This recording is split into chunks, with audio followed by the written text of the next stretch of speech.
आज मैं आगे जमाना है पीछे। इसमें इतना खुश होने की क्या बात है? अरे खुशी की ही तो बात है, क्योंकि आज हम तुम्हारे माँ बाप को वृद्धाश्रम में छोड़कर जो आ रहे हैं, इससे बड़ी खुशी की बात और क्या हो सकती है। आज मैं आजाद हूँ दुनिया के चमन से।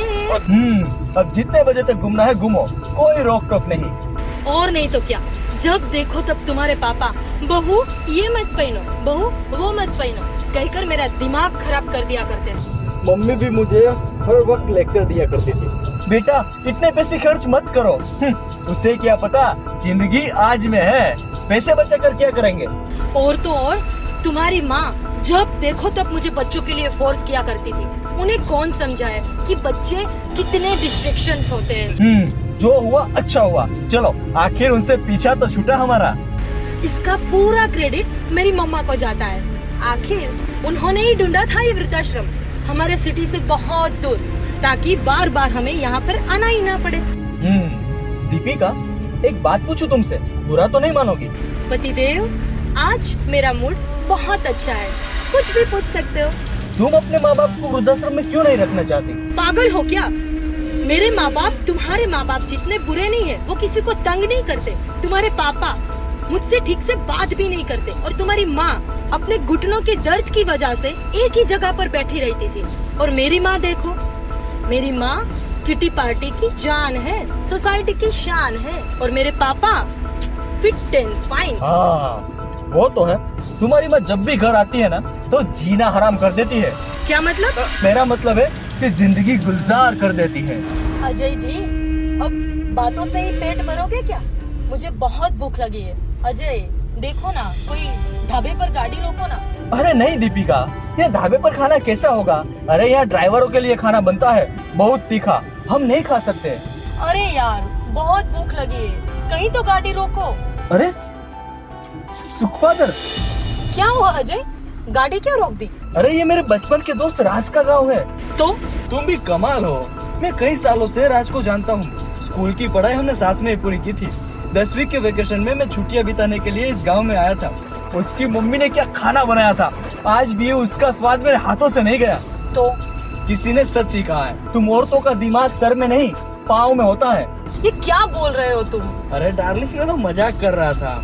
आइंदा ऐसा बेहुदा मजाक किया ना तो मैं अपनी माँ को घर पे बुला लूंगी। इतने छोटे से मजाक के लिए इतनी बड़ी सजा? चलो छोड़ो ये सब, बताओ तुम क्या कह रहे थे?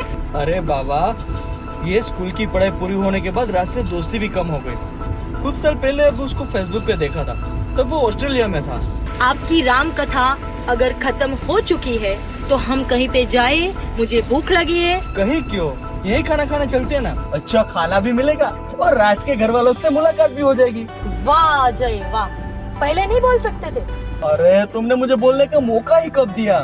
चलो अब जल्दी चलो, बहुत भूख लगी है। हाँ चलो। नमस्ते अंकल, राम राम, मुझे पहचाना? राम राम बेटे, माफ करना, मुझे कुछ याद नहीं आ रहा है। अंकल मैं अजय, राज का दोस्त। हम लोग 10वीं में साथ में पढ़ते थे, और राज यहाँ से अप डाउन करता था, और 10वीं की वेकेशन में मैं यहाँ छुट्टी मनाने आया था। अरे हाँ, अजय मजमूदार। हाँ, वो शहर का हाई फाई लड़का। तुम्हारे पिताजी ने तुम्हें नया महंगा बैट खरीद के ले दिया था, और यहाँ खेलते वक्त टूट गया था, तुम रोने लगे थे। अंकल तुम्हें तो सब कुछ याद है। बेटा मुझे कैसे याद नहीं होगा, तुम राज के पुराने दोस्त जो ठहरे। जी अंकल, ये मेरी वाइफ है दीपिका। नमस्ते अंकल।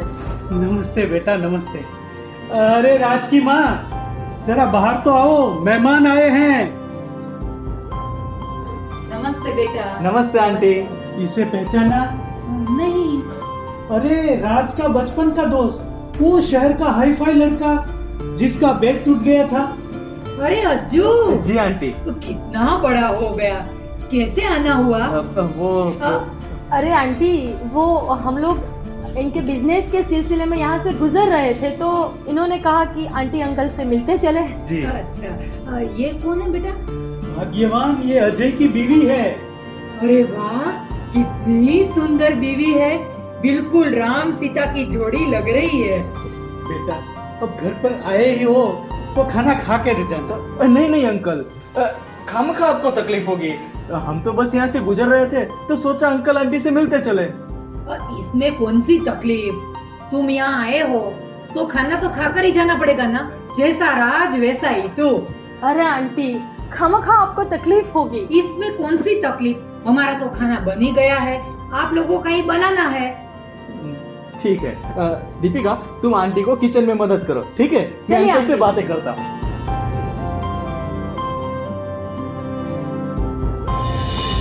बेटा, मुझे तो यही खाना बनाना आता है।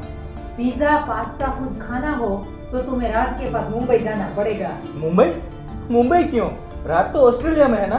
नहीं, वो ऑस्ट्रेलिया में नहीं, मुंबई में रहता है। मुंबई? लेकिन मुंबई क्यों अंकल? हमने उसे डॉक्टर बनने के लिए ऑस्ट्रेलिया भेजा था, लेकिन उसे कोई लड़की पसंद आ गई और उसकी खुशी के लिए हमने उसकी शादी करवा दी। लेकिन क्या अंकल? उसकी बीवी यहाँ गांव में रहना नहीं चाहती थी और वो सब कुछ बेच के वहाँ मुंबई में अपना क्लिनिक खोलना चाहता था, लेकिन हमें वहाँ रहना मंजूर नहीं था। फिर क्या हुआ? होना क्या था, बहस झगड़ा और माँ बाप को घर से बाहर निकाल देने की धमकी। माँ बाप बच्चे के लिए क्या कुछ नहीं करते, लेकिन वो बड़े होकर सब कुछ भूल जाते हैं।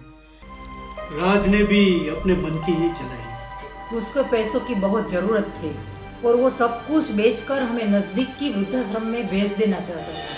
वृद्धाश्रम?